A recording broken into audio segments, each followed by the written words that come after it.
లోకానికి వచ్చాడని మరికొంతమంది అనుకుంటారు. యేసుక్రీస్తు ప్రభు వారు ఆయన ఒక సమాజంలో ఒక మార్పును తీసుకురావడానికి వచ్చాడని వారు చదువు చూపించండి ఒకసారి. ప్రభు యేసుక్రీస్తు ప్రభు వారు ఈ లోకానికి రావడం అనేది అది చరిత్ర. యేసు ప్రభు వారి చరిత్రలో ఉన్నటువంటి చరిత్ర పురుషుడు. ఈ ప్రపంచంలో చాలామంది వ్యక్తులకి చారిత్రాత్మకత లేదు. వాళ్ళు ఉన్నారా అంటే ఏమోనండి అని ఆన్సర్ వస్తుంది. చరిత్రలో వారి గురించి ఎటువంటి ఆధారాలు లేవు. కానీ ఈరోజు నేను ఆలోచన చేస్తున్న యేసుక్రీస్తు ప్రభు వారికి చారిత్రాత్మకత ఉంది. ఆయన ఈ లోకంలో జన్మించాడు. ఆయన ఈ లోకంలో ఆయన అద్భుతమైన బోధలు చేశారు. అనేక మంది కుష్ఠరోగులను ఆయన స్వస్థపరిచారు. మరణించిన వారిని కూడా ఆయన లేపాడు. గుడ్డి వారిని కూడా బాగు చేశాడు. ఆయన సమస్త మానవాళులకు తన అమూల్య రక్తాన్ని కార్చి ఆయన ప్రాణత్యాగం చేసి భూస్థాపన చేయబడి 3 రోజులు తిరిగి లేచాడు అనడానికి ఆధారాలు ఉన్నాయి. యేసు ప్రభు వారు లేడని ప్రపంచంలో ఏ భక్తుడు కూడా అనలేదు. ఎందుకంటే మనం ఈరోజు నేర్చుకున్నటువంటి డేట్ దానికి ఆధారం. మనం ఏ శకలో ఉన్నాం? అక్బర్ శకలో ఉన్నామా? కొన్ని శాలివాహన శకలో కానీ శాతవాహన శకలో కానీ ఈ శకలో ఉన్నాం మనం కావు. మన ఈ రోజున ప్రపంచవ్యాప్తంగా 750 కోట్ల మంది ప్రజలు ఉంటే ప్రతి మనిషి కూడా ఈ రోజున ఒక శకంలో జీవిస్తున్నాడు. అదే క్రీస్తు శకం. గట్టిగా చప్పట్లు కొట్టాలి. అంటే మన ఈ ప్రపంచంలో వాళ్ళందరూ కూడా క్రీస్తు శకంలో ఉన్నా. నువ్వు క్రీస్తు ప్రభుని నమ్మినా నమ్మకపోయినా, ఆయన వెంబడించినా వెంబడించకపోయినా, నువ్వు ఆయన్ని దేవునిగా అంగీకరించినా అంగీకరించకపోయినా, నువ్వు క్రైస్తవుడివైనా క్రైస్తవేతరుడైనా సరే నువ్వు క్రీస్తు శకంలో ఉన్న యేసు ప్రభు ఈ లోకానికి వచ్చి ఆయన కాలచక్రాన్ని 2 భాగాలుగా విభజించి ప్రతి ఒక్కరికి కూడా డేట్ ఇచ్చినటువంటి శక పురుషుడు, యుగ పురుషుడు యేసుక్రీస్తు ప్రభువు. ఈ రాత్రికాల సమయంలో యేసుక్రీస్తు ప్రభు వారిని నేను దీవించడానికి ఆయన సముద్రం చెప్పడానికి ఇష్టపడుతున్నాను. ఎలా చెప్పగలరు పాస్టర్ గారు? యేసుక్రీస్తు ప్రభు దైవత్వానికి రుజువులు ఏంటి అని మీరు అడిగితే ఈ రాత్రి అంతా నీకు ఓపిక ఉండాలి. కానీ ఉదయం 6 గంటల వరకు నేను చెప్పగలను యేసుక్రీస్తు ప్రభు దైవత్వం గురించి. అంటే ఒక గ్రంథాన్ని సత్యవేద గ్రంథంగా పిలవాలంటే ఆ గ్రంథము ఈ ప్రపంచంలో ఉన్నటువంటి ఆ ప్రాణుల గురించి చెప్పాలి.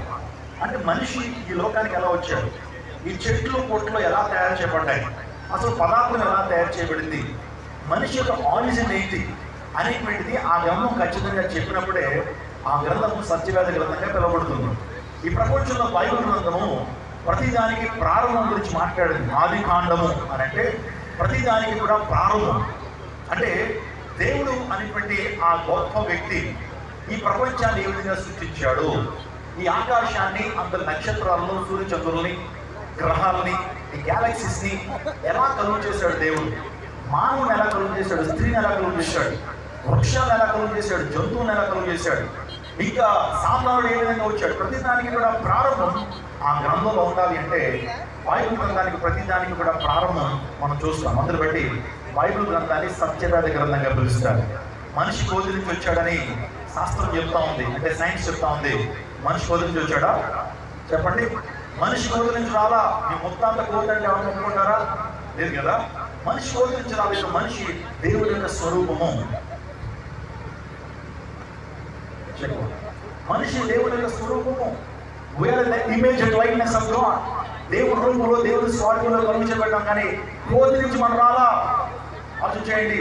కోతి యొక్క అవయవాలు కానివ్వండి, కోతి యొక్క నిర్మాణం వేరు, మనిషి యొక్క నిర్మాణం వేరు.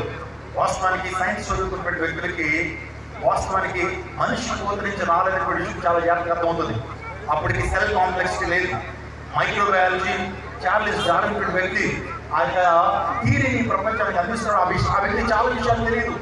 మనుషుల క్రోమోజోమ్స్ వేరు, జంతువులో ఉన్నటువంటి ఆ మంకీలో ఉన్నటువంటి క్రోమోజోమ్స్ వేరు. అది ఫెయిల్ అయిపోయింది. కానీ దేవుడు లేకుండా చెప్తుంది మానవులందరూ కూడా దేవుని సృష్టి. హల్లెలూయా. దేవుడు అందరినీ కూడా సమానంగానే తయారు చేశాడు. ఒకరు ఎక్కువగా ఒకరు తక్కువగా దేవుడు తయారు చేయలేదు. క్రైస్తవ్యం బైబిల్ సమానత్వాన్ని బోధిస్తుంది. మనిషి దేవుని యొక్క తలలోంచి రాలా. లేదా కొంతమంది మనుషులు దేవుడి మొదలలోంచి, భుజాల్లోంచి, కాళ్ళలోంచి వచ్చినటువంటి ఆ యొక్క విధానం బైబిల్ తప్పు అని చెప్తా ఉంది.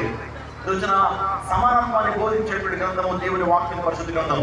అందుని బట్టి నా ప్రియదర్శనాగమా, దేవుని వాక్యం అన్ని ప్రారంభాల గురించి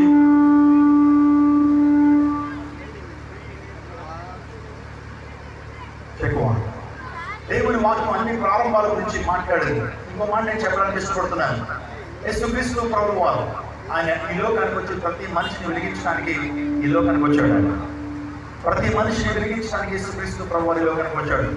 నిజమైన వెలుగుంటున్నది లోకంలోకి వచ్చుచు ప్రతి మనిషిని వెలిగించుచున్నది దేవుడు లేఖనం తెలుస్తోంది. ఆ నిజమైన వెలుగే యేసుక్రీస్తు ప్రభువు. దేవుడు అనే మాటకు అర్థం చెప్తున్నది రాత్రికాల సమయంలో దివ్యతి ఇతిహ దేవః అన్నారు. దేవుడు అనేటువంటి వాడు ప్రకాశించేవాడు. అసలు దేవుడు అనే మాటకు అర్థం ఏంటంటే దివ్యతి ఇతిహ దేవః అంటే ప్రకాశించేవాడు దేవుడు. అంటే యేసుక్రీస్తు ప్రభువు ఈ లోకానికి వచ్చి ఒక సంచలనాత్మకమైనటువంటి స్టేట్మెంట్ ఆయన చేశాడు. అదేంటంటే ఈ లోకానికి నేను వెలుగై ఉన్నాను. I'm the light of this world.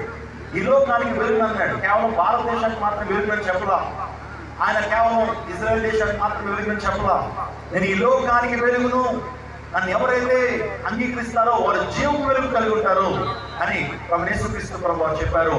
ఆయన ఈ లోకానికి వెలుగైనటువంటి దేవుడు. ఈ రాత్రి కాల సమయంలో జరిగిన సంఘటన ఒకటి చెప్పి నా సందేశాన్ని ముందుకు తీసుకెళ్తాను.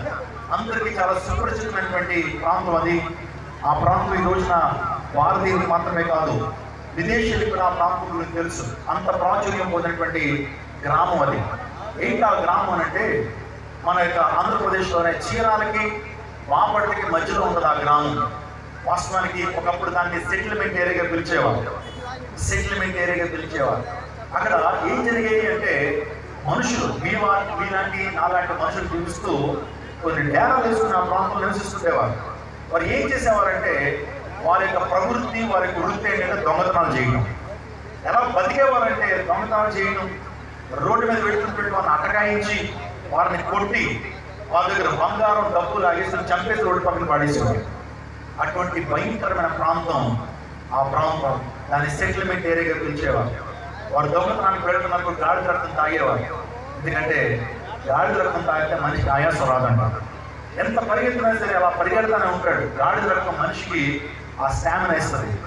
అలాంటి దొంగతనం చేస్తున్నప్పుడు అనేక సందర్భాల్లో వారు పోలీసులకు పట్టుబడ్డారు.